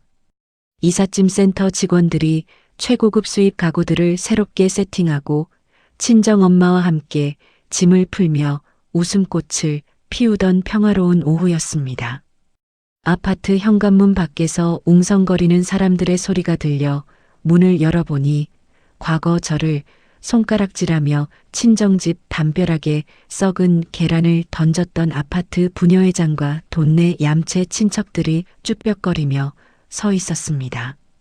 부녀회장이 값비싼 한우 세트와 과일 바구니를 앞으로 쑥 내밀며 입꼬리를 억지로 끌어올리고 비굴하게 굽신거렸습니다. 아이고, 지연 씨. 아니, 은 대표님. 우리가 그 미친 오말자. 노인네 말만 듣고 정말 몹쓸 큰 오해를 했지 뭡니까? 며칠 전 뉴스에서 그 인간들 경찰서 앞에서 수갑 차고 나오는 꼴 보니까 우리가 얼마나 바보같이 속았는지 뼈저리게 반성했습니다. 그동안 맘고생 심했을 텐데 이 좋은 고기라도 드시고 화 푸세요. 우리 이웃사촌끼리 앞으로 웃으면서 잘 지내봅시다. 동네 친척들도 염치 없이 고개를 주걱거리며 입에 발린 칭찬과 가증스러운 사과를 쉴 새 없이 늘어놓았습니다. 저는 그들의 얄팍하고 간사한 태도, 변화를 보며 속으로 싸늘하게 코웃음을 쳤습니다. 이웃사촌이요? 죄송하지만 제가 눈도 높고 귀도 아주 예민해서요. 앞에서는 비싼 과일 바구니 주면서 웃고 뒤에서는 남 뒷담화하기 바쁜 저급한 분들과는 잘 지낼 생각이 단 1%도 없습니다. 앞으로 제 집 근처에서 알짱거리지 마세요. 한 번만 더 제 눈에 띄거나 선 넘으면 그땐 명예훼손 민사소송으로 경찰서에서 아주 뜨겁게 뵙게 될 겁니다.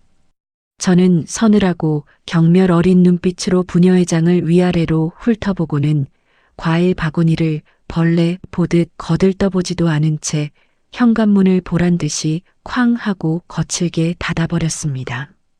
문 밖에서 당황한 그들이 멋쩍게 헛기침을 하며 도망치듯 발소리를 내며 물러가는 소리가 들리자 묵은 체증이 다 내려가는 듯 속이 시원했습니다. 저는 이 하찮은 인간들의 시선 따위는 깃털처럼 가볍게 무시했습니다.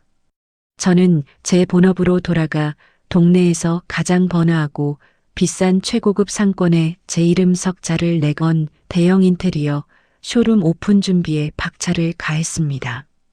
개업식 당일 수많은 축하 화환이 쇼룸 앞을 화려하게 가득 채웠고 눈부신 조명 아래서 샴페인을 터뜨리며 커팅식이 진행되었습니다.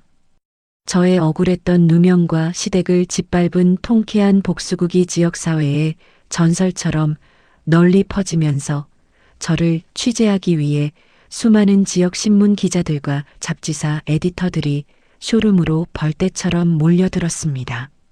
플래시 세례가 폭죽처럼 터지는 가운데 반년 전 경찰서 앞에서 저를 물어뜯으려던 한 얌체 기자가 조심스럽게 마이크를 들이밀었습니다.